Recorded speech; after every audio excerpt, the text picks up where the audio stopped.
Estamos aqui para mais um, na verdade não é mais um, é o primeiro, né? Vai ser mais uma empreitada, mais um canalzinho aqui no YouTube para entretenimento da galera. Não ponham hype nesse canal, mentira, pode pôr um hype sim. E nós vamos falar sobre coisas fascinantes. Bom, a ideia é que a gente traga alguns assuntos já explorados, já deve ter um monte de vídeo aí da galera falando sobre tudo que a gente vai falar aqui, só que a ideia é que a gente fale disso de uma maneira mais eu sei lá, eu tô tentando fazer uma introdução, é a primeira vez que eu faço isso, vamos embora, vamos aí, vamos falar sobre o ET de Varginha, o ET de Varjoso, o ET lá de Minas. Então não esquece não, deixa aí o like, se inscreve, é o primeiro, pode ser horrível, tudo mais, beleza, mas vamos aí, vamos botar uma fezinha, vamos, se inscreve, se ficar ruim você tira, vamos fazer assim? Em 1996, em um terreno baldio, mais ou menos ali às 15h30 de um sábado, dia 20 de janeiro, 3 meninas acabaram avistando uma criatura que a princípio elas não entenderam porra nenhuma, elas até associaram com o demônio, falaram que o bicho era chifrudo, praticaram bullying pra caralho com o bichinho, e aí de repente elas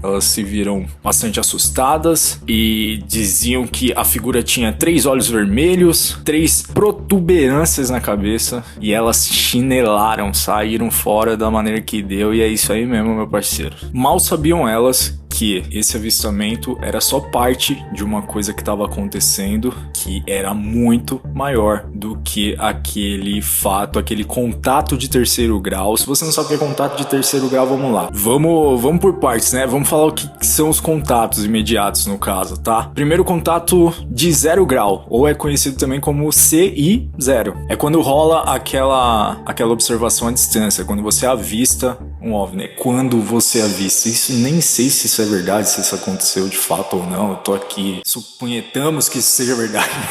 Inclusive, eu tava fazendo uma pesquisa desse vídeo e eu descobri que a Suzana Alves, a tiazinha, em 2001, divulgou um suposto vídeo de um disco voador que na verdade era um dirigível da Goodyear com publicidade. Isso é impressionante, assim, né? Caralho, como é que ela confundiu um dirigível da Goodyear com... que tinha publicidade. Bom, contato imediato de primeiro grau, aí esse aí é o CI1, quando a observação é realizada a curta distância. E aí já rola ver alguns detalhes do OVNI, umas janelas, uns pontos de luz, umas paradas assim. Contatos de segundo grau. Contato imediato de segundo grau, CI2. Esse aqui já é mais cabuloso, esse é quando o OVNI pousa ou sobrevoa um determinado local, né? Geralmente é interior de São Paulo, interior de Minas, interior da casa do caralho. E nesse pouso ou sobrevoo ele deixa alguns indícios fortíssimos da passagem dele, como a vegetação queimada, marcas no solo, fragmentos, coisa que o Geraldo Luiz explorou pra caralho em 2007, né? Era todo dia tinha alguma coisa em algum canavial em algum lugar do Brasil. Contato imediato de terceiro grau, CI3. Agora que eu me dei conta de que CI é contato imediato, né? Então, burro. Esse aqui é quando você dá aquela avistada legal nos carinha, tá ligado? Nos cabeçudinhos, nos molecote, nos parceirinhos. É quando você vê o brother, tanto da janela do OVNI, quanto o maluco fora, tá ligado? Estacionou a nave e saiu só pra... saca? CI4. Esse é quando o piloto saiu, né? Estacionou a nave, saiu, veio em sua direção e já rolou algum tipo de comunicação. Aí a ideia é que palavras, gestos, telepatia, poderes sobrenaturais, ET Bilu. E o CI5, que aí sim é quando o cara te leva pra dar uma volta, pra dar um jet. Que é quando você entra na nave e vai lá conhecer a goma dos extraterrestres. Etevaldo. Reginaldo Pereira. Mas voltando pra história, então já entendemos que as garotas tiveram contato de terceiro grau. O curioso é que, alguns dias antes do dia 20 de janeiro de 1996, algumas movimentações UFOs foram detectadas pelo sistema de satélites norte-americanos e eles descobriram que o foco delas era no Brasil, no sul de Minas Gerais. E aí as Forças Armadas brasileiras foram alertadas. No dia 13 de janeiro, na Avenida fazenda Fernão Dias, em São Paulo, Carlos de Souza, um piloto de um ultraleve, viu um artefato alongado, sem asas e a menos de 15 quilômetros do trevo que liga a rodovia Fernão Dias à estrada que dá acesso à Varginha. E enquanto ele teve esse avistamento, ele percebia que o objeto alternava a altitude, tá ligado? Ele decidiu seguir esse objeto e, após 10 quilômetros do trevo, ele observou que o objeto desapareceu atrás do morro, na fazenda Maiolini. Nessa hora ele decidiu pegar a estrada sem asfalto e ele se deparou com alguns militares recolhendo alguns destroços metálicos que estavam ali no local, no pasto e tal, tá ligado? Ele viu 2 caminhões, um helicóptero e uma ambulância do exército. Nessa, um pedaço maior do objeto acidentado, do objeto que sofreu um acidente, do objeto que levou dano, do tamanho de um automóvel, é colocado na carroceria do caminhão. Os militares então perceberam que o Carlos estava por lá e chegaram nele e falaram: irmão, rala. Esquece do que você viu, me esquece e rala. O Carlos decidiu então voltar até um posto de gasolina e quando ele chegou lá ele foi abordado novamente, só que dessa vez por 2 homens que deram um conselho, deram a cal pro Carlos, falaram: Carlão, não comenta nada com quem quer que seja o que você presenciou, senão o bagulho vai ficar louco. 20 de janeiro de 1996. Na madrugada, a senhora Oralina Augusta de Freitas foi até a janela da sede da fazenda de propriedade do Sr. Castilho, situada a mais ou menos ali 10 km de Varginha, à beira da rodovia que liga a cidade a Fernão Dias. E a mulher ficou em choque porque ela observou um objeto alongado que soltava uma névoa de uma parte que parecia rasgada e nessa hora, mano, o gado chinelou também, o gado foi embora, o gado fez... Caralho, porra! A mulher ficou em choque totalmente. E aí ela começou a gritar pelo marido, Eurico Rodrigues de Freitas. Eurico Rodrigues de Freitas, que dormia, acordou o véi. E aí o Eurico... Caralho. E aí o Euricão saiu também, viu aquilo tudo, ficou em choque. Era um objeto que pairava sobre o pasto, no máximo ali 5 metrinhos do chão, e que para percorrer um espaço de mais ou menos ali uns 500 metros, o objeto levava quase 40 minutos. Depois disso, simplesmente desapareceu atrás de um morro ali em direção à cidade. 20 de janeiro de 1996, 8h30 da manhã, meu parceiro. Aqui, novamente, de volta ao fatídico dia, onde as meninas acabaram avistando um bicho que elas não entenderam porra nenhuma. E dessa vez a gente acompanha o lado dos bombeiros, porque 6 homens do Corpo de Bombeiros de Varginha receberam um chamado primeiramente na base de construção no bairro Jardim Anderê. E esse chamado era justamente das meninas. O curioso é que conta-se que após mais ou menos ali 2 horas de procura, os bombeiros realmente conseguiram localizar o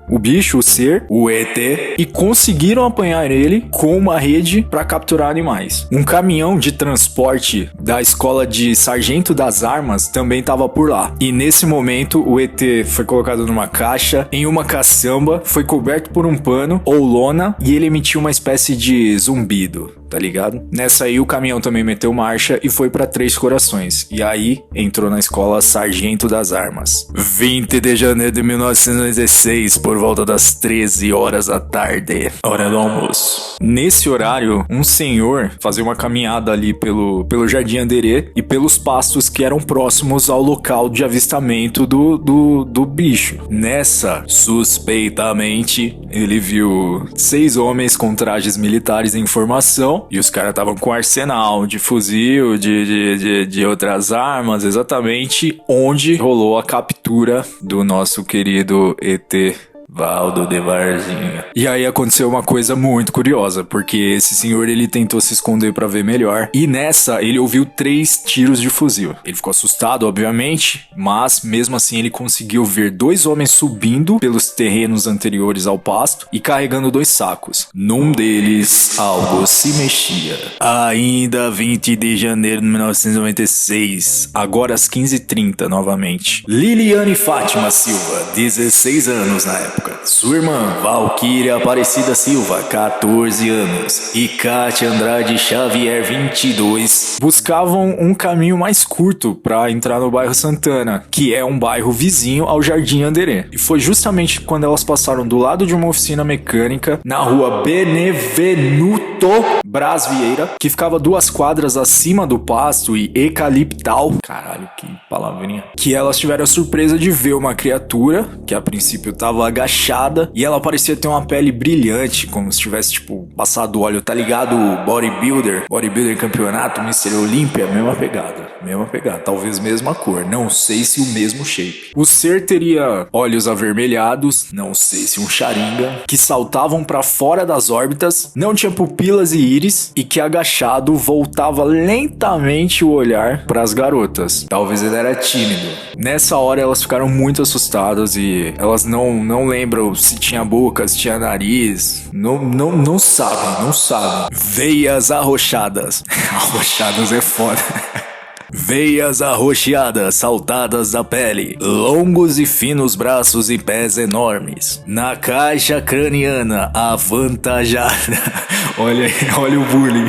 3 protuberâncias, dando a impressão de chifres. Nessa hora elas simplesmente correram muito, associaram aquele bicho a um demônio e, chorando muito e em pânico, elas foram pra casa. Ainda no dia 20 de janeiro de 1996, às 17h30 dessa vez, coincidentemente começou a rolar uma chuva muito forte, chuva de granizo, e geral ficou com medo. Foi nessa hora que os militares chegaram exatamente ao terreno onde as meninas tinham visto o ET de Varginha, e alguma coisa que tinha cabeça, tronco e membros passou pela frente do automóvel e tentou se esconder no pasto que era próximo. Nessa hora, outro detalhe muito importante aconteceu. O policial Marco Elixerezi, que tinha 23 anos na época, correu, agarrou o bicho pelo braço, colocou no banco traseiro do carro e levou pro Hospital Regional de Varginha. E aí foi loucura, mano, porque a polícia, os bombeiros e o exército chegaram no hospital e isso deixou todo mundo assustado, porque não é uma parada normal, né? 21 de janeiro de 1996, madrugada. Nesse momento, o ser foi transferido do Hospital Humanitas em ambulância e sem alarde. E lá do Hospital Humanitas, o material, como era chamado, foi retirado no dia seguinte, dia 22, era uma segunda-feira, por volta das 17h30. A criatura parecia morta. Eles colocaram ela numa caixa de madeira, cobriram com uma lona e colocaram no caminhão de transporte de tropas, o qual a traseira estava voltada para o portão dos fundos do hospital. O que já era estranho, mas mais estranho do que isso é que ao redor ali, algumas pessoas trajadas de branco e usando máscaras médicas estavam presentes e relatavam que o ser exalava um insuportável cheiro. E novamente o comboio parte para Três Corações, direto para a escola de sargento das armas. Dia 23 de janeiro de 1996. Aproximadamente 5 da manhã, esse comboio partiu para São Paulo, mais especificamente ali para Campinas. E aí ele conduzia 2 cargas. Uma era o cadáver retirado do Hospital Humanitas e o outro era uma caixa ventilada contendo algo vivo. Rolou uma parada na Escola Preparatória de Cadetes, que é em Campinas, e alguns dos veículos militares conduziram o material, ao qual eu entendo que seria o ser já desfalecido,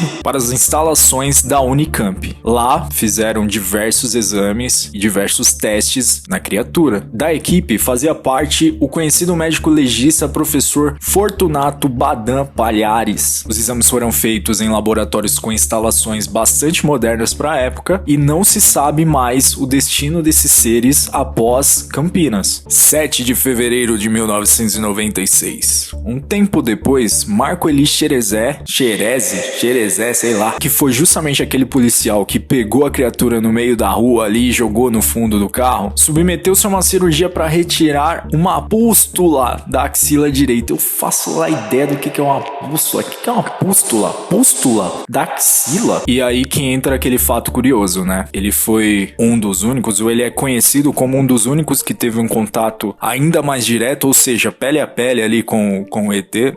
Pele a pele.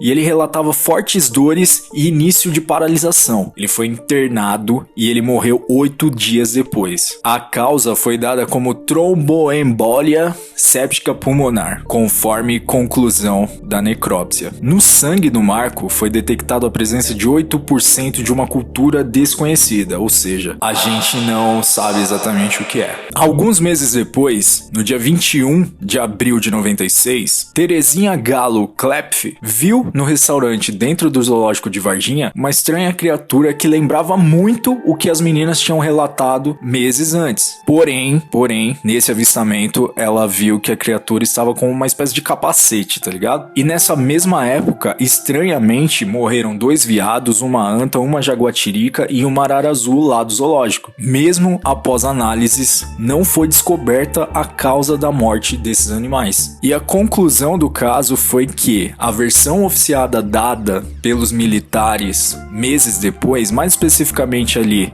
dia 11 de março de 97, por Maurício Antônio Santos, que era o comandante do 24º Batalhão de Polícia Militar de Varginha, foi que, na verdade, o que as meninas viram era um dos cidadãos ali de Varginha mesmo, que era conhecido como Mudinho. O Mudinho, ele sofria de problemas mentais. Ele costumava andar agachado e ele recolhia bitucas de cigarro e outros objetos do chão. Pô, mano, o bullying não para, né? Abre aspas aqui pro nosso queridíssimo comandante, se liga. É mais provável a hipótese de que este cidadão, estando provavelmente sujo, em decorrência das fortes chuvas, visto agachado junto ao muro, tenha sido confundido por 3 meninas aterrorizadas como uma criatura do espaço. Sobre a movimentação do exército, sobre tudo que aconteceu nos hospitais, nada disso foi declarado ou justificado. O curioso é que a chuva ainda não tinha começado no momento em que as meninas viram o suposto ET. O foda dessa história é que as meninas, elas realmente eram pessoas bem simples e elas não tinham por que mentir. E todos os seus depoimentos sempre foram muito congruentes. Porém, as autoridades acabam tratando essa parada toda como uma grande besteira, como um grande boato ou uma forma de espetáculo que seria uma forma de chamar a atenção. E é onde os ufólogos que estudam o caso desde aquela época não conseguem ter uma conclusão de fato, porque cada lado fala uma coisa, né? Enfim, coloca aí nos comentários se você já sabia de todos os detalhes dessa história, se você não sabia, se você não conhecia, se você é novo por aqui, comenta. Eu sou novo por aqui, pode ser.